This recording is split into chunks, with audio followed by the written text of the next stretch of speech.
Platine d'avocat, les podcasts ludiques d'Amandine Ligereau. Bonjour, vous écoutez Platine d'avocate, un podcast ayant pour but de démocratiser le droit et de le rendre plus accessible à toutes et à tous. Aujourd'hui, nous allons vous parler de la faute grave et du licenciement disciplinaire à travers l'analyse d'un arrêt rendu par la Cour de cassation le 9 mars 2022. Nous rencontrerons ensuite Sébastien Lagoutte, formateur chez la société Concilium. Tout de suite, rentrons dans l'univers de l'entreprise à travers l'analyse des faits du 9 mars 2022. Bonjour patronne, vous êtes occupée ? Oui. Qu'est-ce qu'il y a ? Il serait peut-être nécessaire de convoquer Jackie à un entretien préalable à licenciement. Ça fait 4 semaines qu'on a découvert qu'elle a, en méconnaissance de ses obligations déontologiques, profité de ses fonctions d'employée commerciale de notre cabinet d'assurance et usé de son influence auprès d'une personne âgée en situation de faiblesse pour s'attribuer, ainsi qu'aux membres de sa famille, l'ensemble de son patrimoine. En d'autres termes ? Elle s'est accaparé le patrimoine d'une personne âgée qui nous avait accordé sa confiance. Écoutez, Émilie, c'est compliqué. Ça fait 1 an et demi qu'elle est en arrêt maladie. Je n'ai pas envie qu'un conseil de prud'homme me condamne en prétextant que son licenciement serait discriminatoire. Vous imaginez les conséquences ? Nullité du licenciement, dommages et intérêts faramineux, obligation de réintégrer la salariée alors qu'elle aurait abusé d'un de nos bénéficiaires ? Ça me semble dangereux. La suspension du contrat de travail n'empêche pas de sanctionner un salarié pour des faits fautifs. J'en suis persuadée. Bon, allez-y, convoquez-la. Mais je vous préviens, je ne veux pas de contentieux prud'homal. Quelques semaines plus tard. Patronne, vous vous souvenez que j'ai licencié Jackie il y a quelque temps pour faute grave ? Oui ? Eh bien, Elle nous attaque devant le conseil de prud'homme en prétextant que son licenciement serait dépourvu de cause réelle et sérieuse parce que nous n'aurions pas dû attendre 4 semaines entre la découverte des faits et la convocation à l'entretien préalable. c'est tout. Elle reconnaît les faits et ne conteste que le délai d'engagement des poursuites. Nous ne devrions pas avoir trop de difficultés. Ce n'est pas tout. Elle estime que nous n'aurions pas dû suspendre le paiement de ses indemnités kilométriques pendant son arrêt maladie et nous demande l'équivalent de 500 € sur 12 mois. Attendez, on ne va tout de même pas être condamné alors que la salariée a bien commis les faits reprochés. Peu importe que nous ayons tardé à engager la procédure de licenciement. Elle n'était pas au contact de ses collègues, comme elle était en arrêt maladie.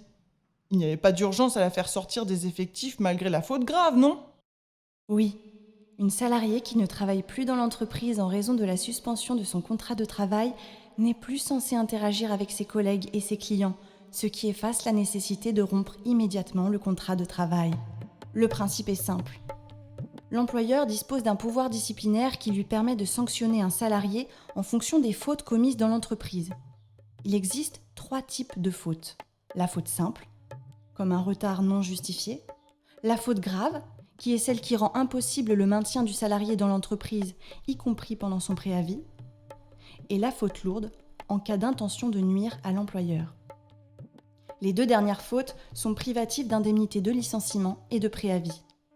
Si la faute grave est celle qui rend impossible le maintien du salarié dans l'entreprise, il est possible de comprendre que les juges recherchent des éléments démontrant que l'employeur a engagé la procédure dans un délai restreint, à compter de la découverte des faits, ne nécessitant pas de vérification particulière. La question posée à la Cour de cassation dans l'arrêt du 9 mars 2022 était donc de savoir si l'absence du salarié au moment de la découverte des faits fautifs autorisait l'employeur à ne pas engager immédiatement la procédure de licenciement pour faute grave. Oui, répond la Cour de cassation, en énonçant que la Cour d'appel de Dijon, qui avait déclaré que l'employeur avait acquis une connaissance exacte des faits le 17 octobre 2014 et relevé qu'il avait convoqué la salariée à un entretien préalable au licenciement pour faute grave le 14 novembre 2014 et avait constaté que la salariée, dont le contrat de travail était suspendu depuis le 31 mai 2013, était absente de l'entreprise, ce dont il résultait que l'écoulement de ce délai ne pouvait avoir pour effet de retirer à la faute son caractère de gravité.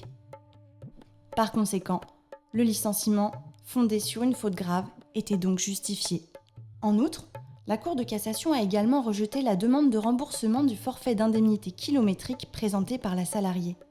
Ce faisant, La Cour distingue le complément de salaire et l'indemnité kilométrique. En l'espèce, un avenant daté du 2 janvier 2011 stipulait que les frais professionnels, quels qu'ils soient, ne pourraient en aucun cas être inférieurs à 500 € mensuels. Placée en arrêt de travail à compter du 31 mai 2013, Jackie avait reçu un courrier de son employeuse la prévenant qu'elle cesserait de lui verser l'indemnité kilométrique à compter du 1er janvier 2014. Pour la Cour de cassation, cette indemnité kilométrique, ayant pour objet d'indemniser les frais de déplacement et de compenser le surcoût des frais engagés dans l'exercice des fonctions, devait donc être qualifiée de remboursement de frais et non de complément de salaire, peu important son caractère forfaitaire et le fait que des justificatifs ne soient pas nécessaires. Ainsi, compte tenu de la nature de cette indemnité, l'employeur était en droit de cesser son versement durant les périodes de suspension du contrat de travail sans que cela constitue une modification du contrat de travail nécessitant l'accord express du salarié. Il s'agit d'un raisonnement stable de la Cour de cassation. Elle avait déjà adopté cette position en matière de frais de repas ou d'indemnité de transport. Quelles conséquences pour la salariée ? Jackie a été déboutée de toutes ses demandes et condamnée aux dépens. L'employeur et la salariée ont en outre été déboutés de leurs demandes au titre des frais de représentation entrant dans le champ de l'article 700 du Code de procédure civile. Moralité : rien ne sert de courir, il faut partir à point.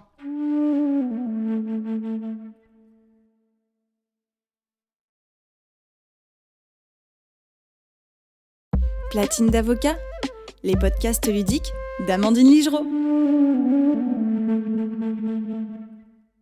Et aujourd'hui, sur Platine d'avocate, nous avons la chance d'accueillir Sébastien Lagoutte, président de la société Consulium. Bonjour Sébastien. Bonjour.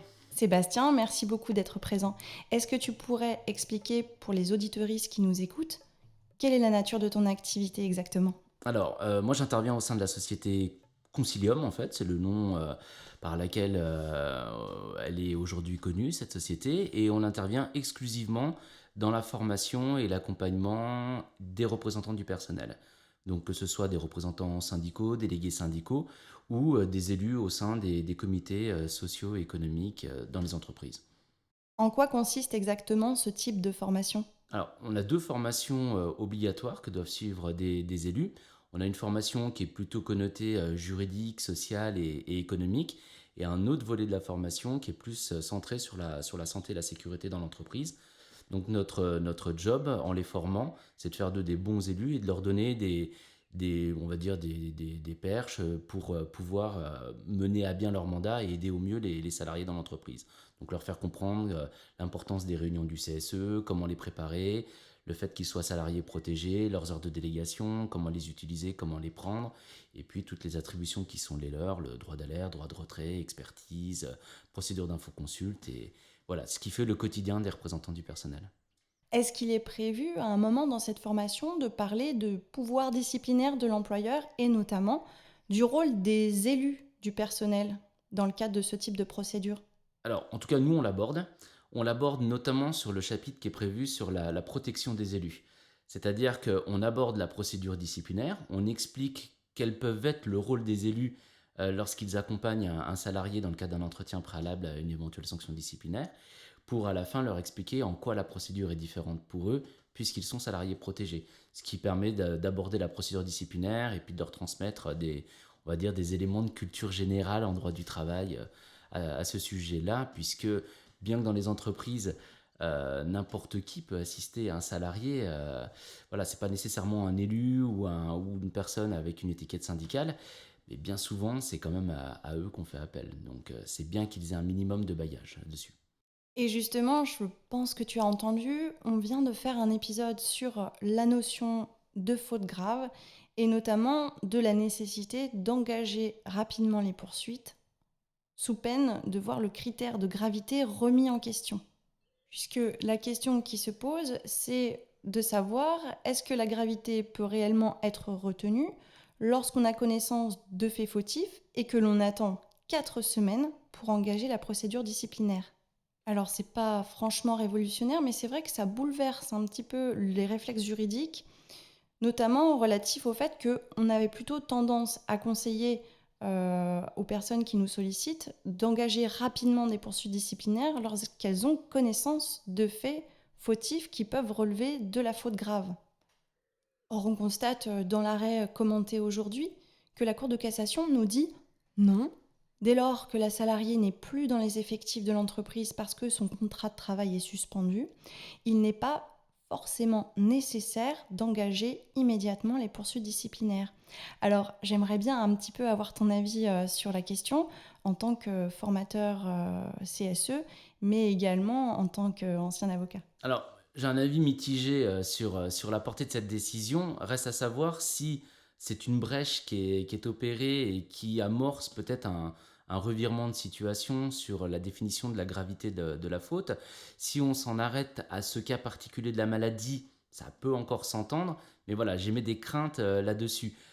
Tu l'as dit, tu viens de le rappeler, hein, ce qui distingue la faute grave d'autres fautes qui pourraient entraîner le licenciement d'un salarié, c'est le fait, avant tout, voilà, d'une faute d'une telle importance qu'elle rend impossible la poursuite du contrat de travail, et principalement dans la période de préavis, où on dit il est impossible de conserver ce salarié pendant cette période-là.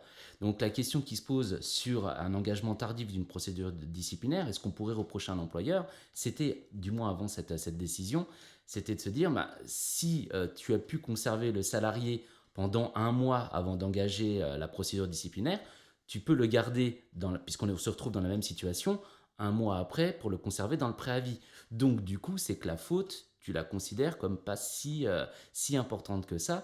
Et donc c'est vrai que l'engagement tardif d'une procédure disciplinaire avait tendance à décrédibiliser la faute grave qu'un employeur pouvait reprocher au salarié. Là, dans cette décision, le salarié est absent des effectifs puisque malade, et on pourrait par analogie dire bah, c'est comme s'il avait été entre guillemets mis à pied à titre conservatoire, qu'on l'avait écarté des effectifs dans l'attente de la sanction.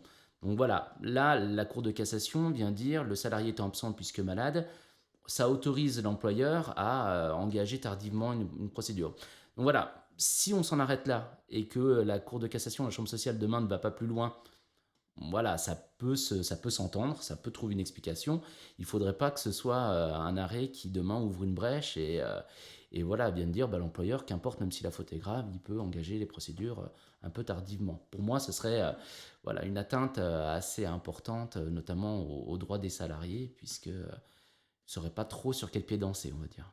Je pense que si on pouvait donner un bon conseil, ce serait quand même, à mon sens, de faire en sorte, malgré tout, de garder cet arrêt isolé et de faire en sorte que, voilà, qu'un employeur engage malgré tout les poursuites disciplinaires assez rapidement. Enfin, je pense que c'est un bon conseil qu'on peut donner à la fois à l'employeur pour éviter demain de se faire retoquer devant un conseil des prud'hommes ou une cour d'appel. Et puis, il faut que ça reste, on verra, le temps nous le dira, mais il faut que ça reste aussi un argument pour les élus du personnel que je forme, c'est-à-dire de se dire, dans le cadre d'un entretien préalable devant l'employeur, que si celui-ci reproche une faute grave au salarié, on puisse avoir comme argument de se dire bah, elle n'est pas si grave que ça, puisque vous n'auriez pas attendu 3 semaines ou 4 semaines pour engager les poursuites si vous aviez estimé que c'était grave. Et je pense que c'était un argument de taille que pouvaient soulever les personnes qui accompagnaient les salariés en entretien. Donc à voir ce que la Cour de cassation nous réservera à l'avenir sur. D'autant que la prise de risque de l'employeur dans cette affaire, elle est double, puisque rappelons que la salariée concernée était en arrêt maladie depuis un certain temps et que les salariés en arrêt maladie voient leur contrat de travail suspendu et qu'ils sont protégés notamment contre les risques de discrimination en raison de l'état de santé. Donc engager une procédure disciplinaire à l'encontre d'un salarié protégé par la suspension de son contrat de travail était bien risqué. Est-ce que tu pourrais nous rappeler rapidement les risques attenant justement de licencier un salarié alors que son contrat de travail est suspendu pour cause de maladie ? Là, en la matière, il est vrai qu'il est impossible normalement à un employeur de licencier un salarié en raison de sa maladie. Alors, sauf exception, si la maladie vient, alors soit si les absences viennent à se répéter, ou si la durée est telle qu'elle désorganise le bon fonctionnement de l'entreprise. Et même pas du service auquel appartient la salarié, mais de l'entreprise. Ce qui est quand même assez compliqué souvent à mettre en œuvre. Sinon, effectivement, l'employeur n'a pas la possibilité de licencier un salarié du fait de sa maladie. Pour autant, là, dans cet arrêt, la salariée est licenciée alors qu'elle est en arrêt maladie, mais les faits qui lui sont reprochés sont complètement indépendants de sa maladie. Mais c'est vrai que c'est toujours un petit peu risqué, surtout que, et c'est un peu on va dire l'originalité de cette décision, c'est que les faits sont découverts par l'employeur très largement après le début de son arrêt. Donc voilà, c'est un peu cette particularité. Donc elle est bien licenciée pour des faits fautifs, disciplinaires, qui sont complètement indépendants de la maladie. Mais on prend toujours un risque à licencier un salarié malade, puisque, comme tu l'as dit, son contrat de travail est suspendu du fait de la maladie, et que si un employeur demain venait à licencier un salarié et qu'il y a un doute sur le fait que ça puisse être attaché à sa maladie, l'employeur encourrait de graves sanctions, enfin, devant les tribunaux, puisque le salarié est protégé à ce niveau-là, et que le licenciement serait nul, en fait, du fait de ce lien entre rupture du contrat de travail et maladie du salarié. Nullité qui, rappelons-le, doit conduire, si le salarié en fait la demande, à sa réintégration dans l'entreprise. Et donc, si la procédure contentieuse a duré, je ne sais pas moi, par exemple 2 ans, cela signifie que le salarié devra pouvoir récupérer l'équivalent de 2 ans de salaire au moment de sa réintégration. Tout à fait. Ce qui, d'un point de vue financier pour l'entreprise, peut vite devenir une catastrophe. Puisque, rappelons-le, en matière disciplinaire, il existe un délai de prescription de 2 mois à compter de la connaissance des faits fautifs pour pouvoir engager la procédure disciplinaire. Encore fallait-il rappeler, comme dans cet arrêt, que le délai de prescription de 2 mois ne commence à courir qu'à compter de la connaissance des faits fautifs, et ce, même si les faits se sont déroulés plusieurs mois auparavant. Eh bien, Sébastien, merci beaucoup. Merci d'être venu sur le plateau de Platine d'Avocat et d'avoir répondu à nos questions. Merci à toi. J'espère qu'on te reverra bientôt. Avec grand plaisir. Et je te dis à très bientôt. Salut. Bye bye. Vous avez écouté Platine d'Avocat, les podcasts ludiques d'Amandine Ligereau. Une émission ayant pour objectif de démocratiser le droit et le rendre accessible à toutes et à tous. N'hésitez pas à liker et partager cette émission. Merci pour votre confiance et à bientôt.